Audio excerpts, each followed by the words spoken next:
Hello student आज आमी class 9 आसामिसर प्रथम चैप्टार हिहुलीला এই চেপ্টাৰটোত থকা প্ৰশ্ন উত্তৰসমূহ আলোচনা কৰিবলৈ গৈ আছো তো তাৰ আগতে তোমালোকক আমি কিছুমান কথা ক'ব বিচাৰিছো যে তোমালোকে আজিৰে পৰা আইএইচ টেগ আসামৰ জৰিয়তে তোমালোকে ক্লাস 9 পৰা আৰম্ভ কৰি ক্লাস 12 লৈকে তোমালোকে প্ৰতিটো সাবজেক্টৰে চেপ্টাৰ ওয়াইজ এনেকে প্ৰশ্ন উত্তৰসমূহ তোমালোকৰ লগত আমি আলোচনা কৰি গৈ থাকিম তো তাৰ কাৰণে তোমালোকে আমাৰ চেনেলটো সাবস্ক্ৰাইব কৰি ৰাখিবা আৰু তোমালোকে আমাৰ হোৱাটছআপ চেনেলত জয়েন হৈ যাবা আৰু ছাত্ৰ ছাত্ৰীসকল তোমালোকক আজিৰে পৰা আমি আসামিজ আৰম্ভ কৰিছো আসামিজ কমপ্লিট হোৱাৰ পিছত তোমালোকৰ বাকি কোনটো সাবজেক্ট স্টাৰ্ট কৰিব লাগে হেতু তোমালোকে কমেন্টছত জনাবা তো আজিৰ এই ভিডিওত আমি ক্লাস 9 আসামিজৰ চেপ্টাৰ 1 হিহুলীলা শ্ৰীমন্ত শংকৰদেৱৰ দ্বাৰা ৰচিত হিহুলীলা নামৰ কবিতাটিৰ যিখিনি তোমালোকৰ প্ৰশ্ন আছে সেই প্ৰশ্নখিনিৰ উত্তৰসমূহ আমি আলোচনা কৰিম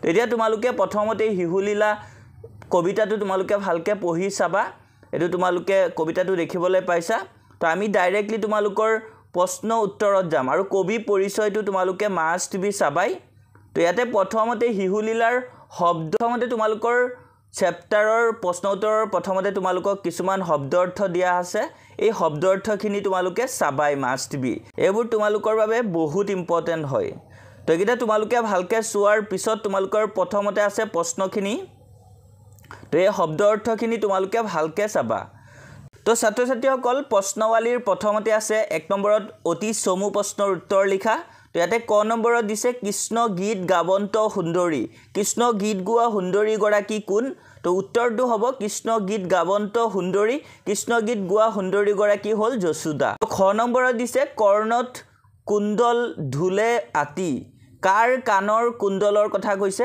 উত্তৰটো হ'ব কৰ্ণত কুণ্ডল ধুলে আতি ইয়াত যশোদাৰ কানৰ কুণ্ডলৰ কথা কোৱা হৈছে নেক্সট ঘ নম্বৰত দিছে কাম্পে কুপে অৰুণ অধৰ ইয়াত কাৰ অৰুণ অধৰৰ কথা কৈছে তো উত্তৰটো হ'ব কাম্পে কুপে অৰুণ অধৰ ইয়াত শ্ৰীকৃষ্ণৰ অৰুণ অধৰৰ কথা কোৱা হৈছে তাৰ পিছত নেক্সট আছে ঘ মথনিত ধৰিয়া নিহেদি মথনি শব্দৰ অৰ্থ কি তো মথনি শব্দৰ অৰ্থ হ'ল গাখীৰ গুটিবলৈ ব্যৱহাৰ কৰা এবিধ সজুলি উঙত দিছে নুজুৰে আঙুল দুই জৰি ইয়াত কাৰ জৰিৰ নাটনি হৈছে নুজুৰে আঙুল দুই জৰি ইয়াত শ্ৰীকৃষ্ণক বান্ধিবলৈ মাক যশোদাৰ জৰিৰ নাটনি হৈছে বুলি কৈছে তাৰ পিছত প্ৰথমছত দিছে ৰুণজুন কেয়ুৰ কংকন কাৰ কেয়ুৰ কংকনৰ ৰুণজুন শব্দৰ কথা ইয়াত কোৱা হৈছে উত্তৰটো হ'ব ৰুণজুন কেয়ুৰ কংকন ইয়াত যশোদাৰ কেয়ুৰ কংকনৰ ৰুণজুন শব্দৰ কথা কোৱা হৈছে তো ইয়াতে প্ৰথম চমু প্ৰশ্ন উত্তৰখিনি তোমালোকে চাইছা তাৰ পিছত ষ্টাৰ্ট হ'ব অলপ ডাঙৰ প্ৰশ্নখিনি তো ইয়াতে 2 নম্বৰত দিছে হিহুলীলা পাত্ৰিত ফুটি উঠা শ্ৰীকৃষ্ণৰ মানৱীয় ৰূপৰ বিষয়ে নিজৰ ভাষাৰে লিখা তো তোমালোকে উত্তৰটো এনেকৈ লিখিবা মহাপুৰুষ শ্ৰীমন্ত শংকৰদেৱ বিৰচিত কীৰ্তন গুহৰ অন্তৰ্গত হিহুলীলা পাত্ৰিত পৰম পুৰুষ শ্ৰীকৃষ্ণৰ ঐশ্বৰিক ৰূপৰ উপৰিও সাধাৰণ মানৱ শিশুৰ ৰূপটো অতি সুন্দৰভাৱে পৰিস্ফুট হোৱা দেখিবলৈ পোৱা যায় সাধাৰণ মানৱ শিশুৱে যেনেকৈ মাকক আমনি কৰে মাকৰ লগত ঠেহ পেচ কৰে ঠিক তেনেদৰে ভগৱান শ্ৰীকৃষ্ণয়ো মাক যশোদাৰ লগত ঠেহ পাতিছে অভিমান কৰিছে মাকৰ মনোযোগ আকৰ্ষণ কৰাৰ বাবে ঘৰৰ বয় বস্তু ভাঙি দলিয়াই লণ্ডভণ্ড কৰিছে মাকৰ খং উঠাত ভয়তে পলাইছে আৰু মাকৰ ভাগৰ লগা দেখি আপুনিয়ে মাকৰ হাতত ধৰাও দিছে হিহুলীলাৰ আখ্যান ভাগ কৃষ্ণ হৈ পৰিছে চিৰন্তন শিহুৰ এক মোহনীয় ৰূপ ইয়া যে আমাৰ চিনাকি এক শিহুৰহে দুষ্টালি তো ইয়াতে তোমালোকে এখিনি ভালকে লিখি দিবা হৈ যাব তাৰ পিছত তোমালোকক 3 নম্বৰ প্ৰশ্নটোত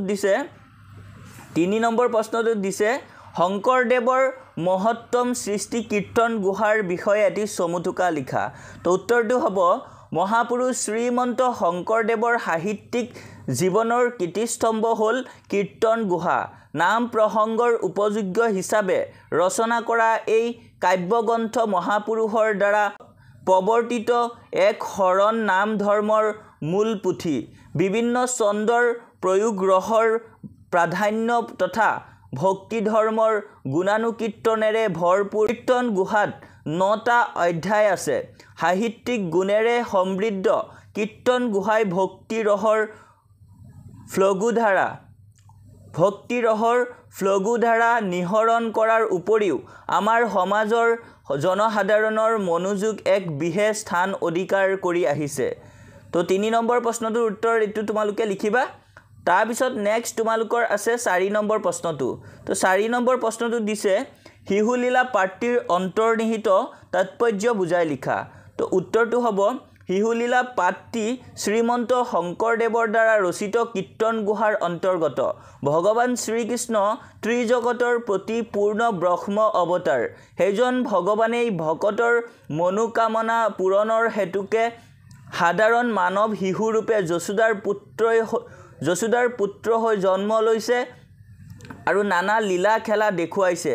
শিশু লীলা মহাপুৰুষ শংকৰদেৱৰ ভগৱান প্ৰেমৰ সুন্দৰ নিদৰ্শন। তাৰপিছত তোমালোকে পেৰাগ্ৰাফ চেঞ্জ কৰি লিখিবা মাতৃ যশোদা আৰু শিশুপুত্ৰ শ্ৰীকৃষ্ণৰ লীলা খেলাৰে পৰিপূৰ্ণ শিশুলীলা পাঠটিৰ জৰিয়তে দেখিবলৈ পোৱা যায় যে ভগৱান সদায় ভক্তৰ অধীন ভগৱানে ভকতৰ মনোকামনা পূৰণ কৰিবলৈ সদায় যত্ন কৰে। যশোদা পৰম কৃষ্ণ ভক্ত, যিজনা পৰম ঈশ্বৰক মহাযোগী সদিক সকলে তপ জপ কৰিও দৰ্শন লাভ কৰিব নোৱাৰে।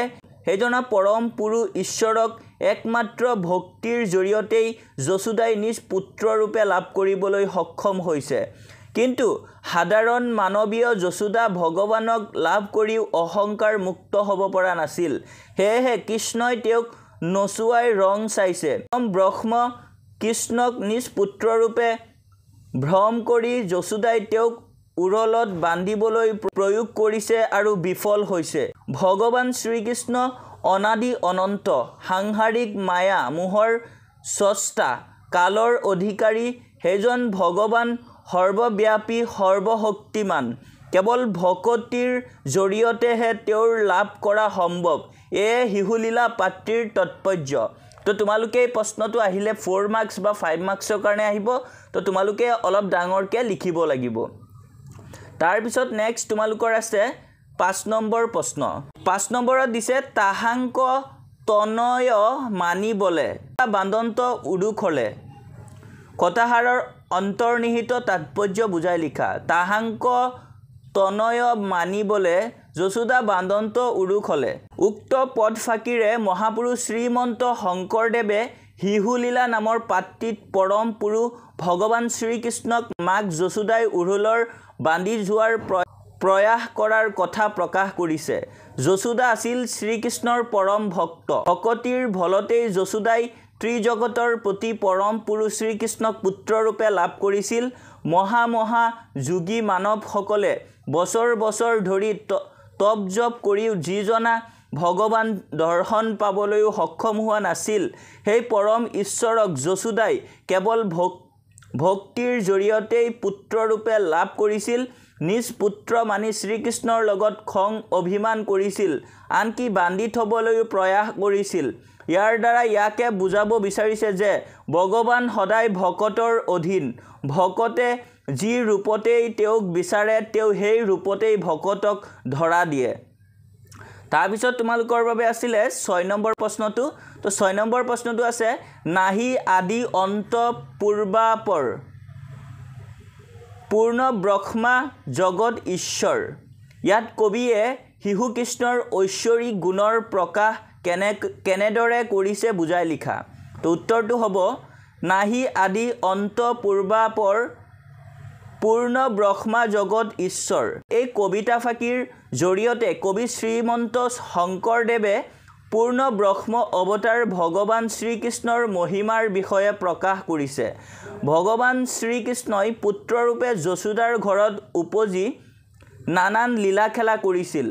শিশু পুত্ৰৰূপে তেওঁ যশোদাৰ কোলাত উঠিবলৈ আমনি কৰিছিল, মাকক কাম কৰিবলৈ আমনি কৰিছিল, স্তন পান কৰিবলৈ নাপাই দধি ভাত ভাঙিছিল, লৱণো চুৰ কৰি নিজেও খাইছিল। আৰু বান্দৰকো দিছিল। শিশু কৃষ্ণৰ উৎপাতত মাক যশোদা অতিষ্ঠ হৈছিল আৰু শান্তিৰূপে ৰছীৰে উৰলত বান্ধি থবলৈ প্ৰয়াস কৰিছিল। কিন্তু শ্ৰীকৃষ্ণ হ'ল পৰম ভগৱান, তেওঁক একোৰেই আবদ্ধ কৰিব নোৱাৰি। সেয়েহে যশোদাই তেওঁক বান্ধিব বিচৰাতে প্ৰতিবাৰতেই 2 আঙুল ৰছীৰ নাটনি হ'ল। অৱশেষত মাকৰ পৰিশ্ৰম দেখি শ্ৰীকৃষ্ণই নিজেই যশোদাৰ হাতত বান্ধন স্বীকাৰ কৰিলে। সেয়েহে কবিয়ে কৈছে যে শ্ৰীকৃষ্ণৰ আদি অন্ত নাই, তেওঁৱেই এই সচৰাচৰ জগতৰ পৰম পুৰুষ, ত্ৰিজগতৰ সৃষ্টিকৰ্তা, পূৰ্ণ ব্ৰহ্মা অৱতাৰ। তাৰপিছত তোমালোকক 7 নম্বৰত দিছে ব্যাখ্যা কৰা। তো ব্যাখ্যা কৰা প্ৰথমটো দিছে যাক যোগী নপাৱে ধ্যানত হেন হৰি পলান্ত ভয়ত।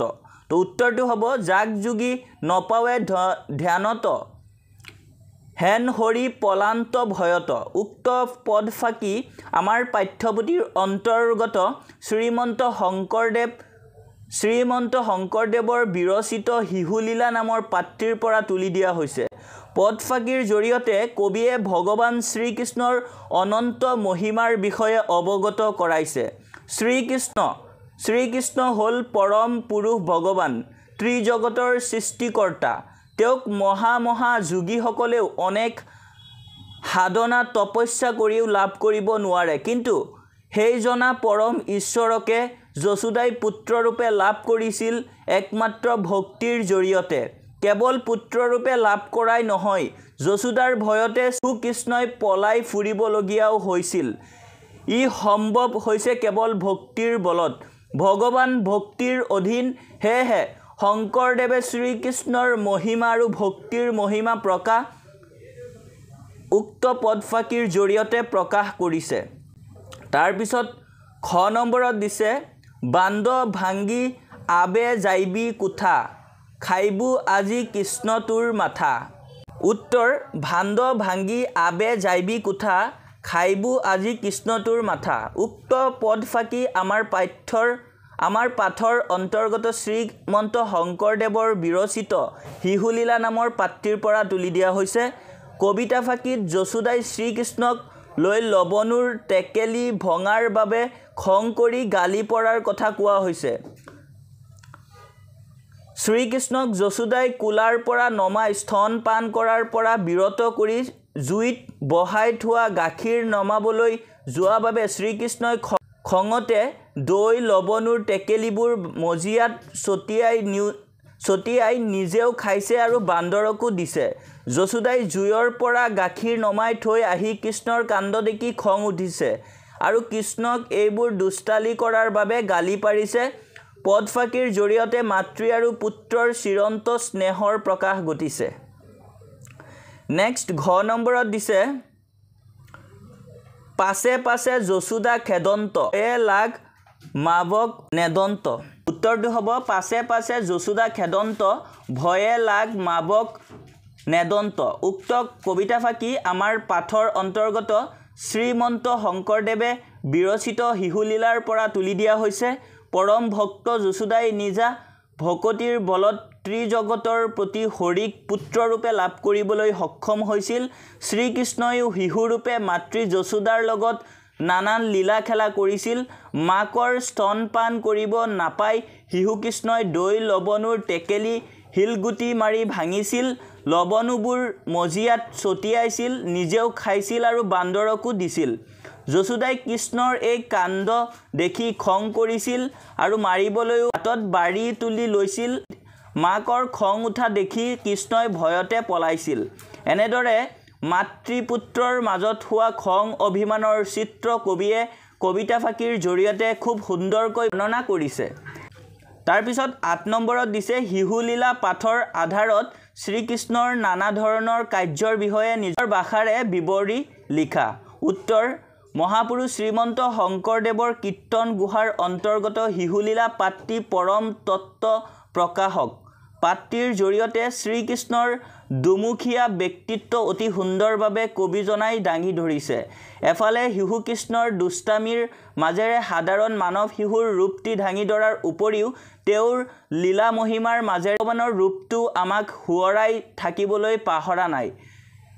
তাৰপিছত নেক্সট পেৰেগ্ৰাফটো চেঞ্জ কৰি লিখিবা, কামত ব্যস্ত মাকক শিশু কৃষ্ণই আমনি কৰিছে, স্তন পিৰিবলৈ মাকৰ কোলাত উঠিছে, ইচ্ছা কৰাত মাক যশোদাই মৰমেৰে কোলাত লৈ কৃষ্ণক স্তন পান কৰাইছে।